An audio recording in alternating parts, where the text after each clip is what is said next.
Tails was once my second favorite Sonic character in the series, but seeing how underrated he is and how other characters like Silver recently are given their due, Tails has taken a bit of a back seat to the number 10 slot.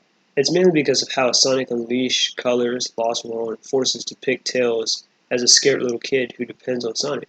But if you're aware, Tails has had finer moments as a character, back in the earlier stages of the series. Some of his best moments to me were in Sonic Adventures 1 and 2. So I replayed the first game to recapture what made him such a good character. Tails was once a shy type of character who always looked up to Sonic, which is why he followed and inspired to be like him. By the time of Sonic Adventures, he's proven his worth by racing Sonic to goals and saving Station Square.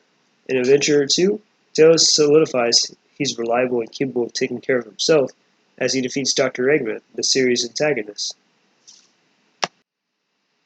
But for the past couple of years, it seems that characterization is gone, and now we have a version of Tails too afraid to fight an illusion of Chaos Zero, even though he defeated Chaos 4. And the reason for that is because I think they want characters like Tails to stay the same age to appeal to a younger audience. That's why I think Sonic and the supporting characters should get aged up a bit, so the writers can explore newer takes. And they don't have to age them up by much, but at least approach in the same manner as Zelda. Each game mostly have different canons where they can age a Link to his early 20s or keep him in his preteens. And besides Sonic Mania, Tails hasn't been playable since Sonic 4 Episode 2, released in 2012, correct me if I'm wrong. Not counting the spin-off games. Same can be said about many other characters who haven't been playable since '06 Heroes or Rivals. The reason I mention this is because this can get players invested in other characters' stories, like Team Chaotix or E102 Gamma. But the main problem with Tails is he's not getting used to his full potential, or how the 2010 games undoes his character that's been established. Tails is similar to Son Gohan from Dragon Ball Z, who is intended to be the successor to Goku, the original and now current protagonist of Dragon Ball Z. Gohan has had a lot of promise but fell short because he neglected his teachings passed on by his dad, and now he's just written to be a complete joke. I think Tails should be treated like Simone from Gurren Lagann, who I believe has had the same parallels. Simone is an anime protagonist who, like Tails, is the youngest and most insecure among his friends. Simone even had a friend he idolized like an older brother named Kamina. Kamina, just like Sonic, who encourages Simone to eventually break out of his shell, become a more stronger and confident man. Sonic does the same by always being there as a pillar of support, and that's why I think they have one of the best friendships in video games.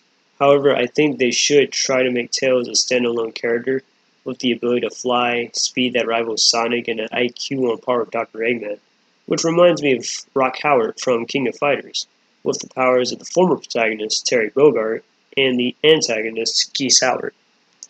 I think the comics does a good job with his growth as well. Say what you will about the Archie and IDW comics, but the writers do actually treat his character with more respect than the games. In Archie, Tails was regarded as the chosen one to save the entire multiverse without Sonic's help. He did this as Titan Tails, which may be cringe to look at, but honestly, this event was probably one of his better showings. Archie Tails was even strong enough to fight Sonic one-on-one, but power and complicated plots aside, Tails can still be written well in other versions like Sonic X. In there, Tails wasn't in particularly a powerful character, but he proved his worth through his engineering skills. He protected Cosmo against Shadow for a time in episode 73. There was even an episode to tell his backstory of when he first met Sonic.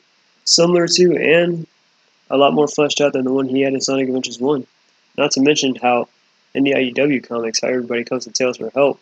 Whether it's Sonic coming to him for the zombie virus, or whether it's Tangle and Whisper trying to find a way to contain Mimic. Since the Sonic series is heading in a new direction with a new casting, newer movie, and a new TV series, they should work on the current characters they have in the games. I think characterization is important since it made Sonic more appealing than Mario at one point, and it entices fans.